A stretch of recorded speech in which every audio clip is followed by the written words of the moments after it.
ہمارے ہندوستان کے پہلے وزیر تعلیم مولانا ابوالکلام آزاد فرماتے ہیں کہ میں نے کبھی گالی نہیں دی سوائے زندگی میں ایک مرتبہ، مجھے گالی سے سخت ترین نفرت ہے۔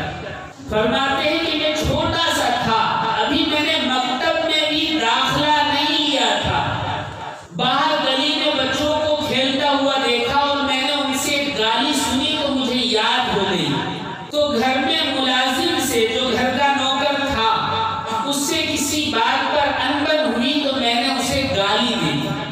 یہ نہیں پتا کہ گالی ہوتی کیا ہے، کم عمر ہے۔ فرماتے ہیں کہ مجھے نہ گالی کا پتا تھا نہ یہ پتا تھا کہ گالی ہے کیا چیز، لیکن ملازم سے انبن ہو گئی، مجھے اس کی ایک بات پسند نہیں آئی تو میں نے اسے گالی دے دی۔ تو اس نے جا کر میری والدہ سے کہا، اس بات کی مجھے خبر نہیں۔ تو میں کھیل کود کر گھر گیا اور ماں کے پاس پہنچا کہ ماں مجھے کھانا دے دے، بھوک لگی ہے۔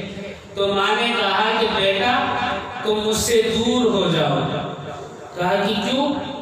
کہا کہ نہیں، مجھ سے دور ہو جاؤ، تمہارے منہ سے مجھے بدبو آتی۔ تو میں گیا اور میں نے مسواک کی، دانت صاف کی اور پھر آیا اور کہا کہ ماں اب تو میرے منہ سے بو نہیں آتی۔ ماں نے کہا کہ بیٹا دور ہو، میرے پاس نہیں آنا، تیرے منہ سے مجھے بدبو آتی۔ کہا کہ صبح سے شام ہو گئی، کھانا الگ رکھا ہوا ہے، لیکن ماں کہہ رہی ہے کہ کھانا ادھر پڑا ہوا ہے، کھانے میرے پاس نہیں آنا، مجھے تیرے منہ سے بو آتی ہے۔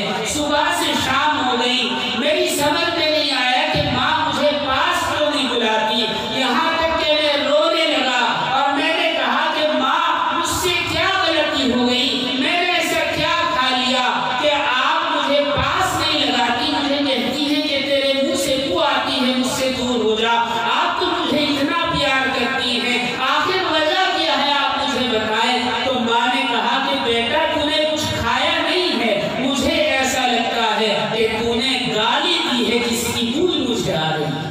حضرت مولانا ابوالکلام آزاد فرماتے ہیں اتنی بات سننا تھا، میں نے کان پکڑ لیے اور پھر زندگی بھر میں نے کبھی زبان پر گالی نہیں کہی۔ یہی وجہ ہے اللہ نے انہیں ایسا مقبول کیا، جیل میں بند کر دیا گیا آپ کو، ترجمان القرآن کے نام سے 7 جلدیں تفسیر کی لکھی ہے۔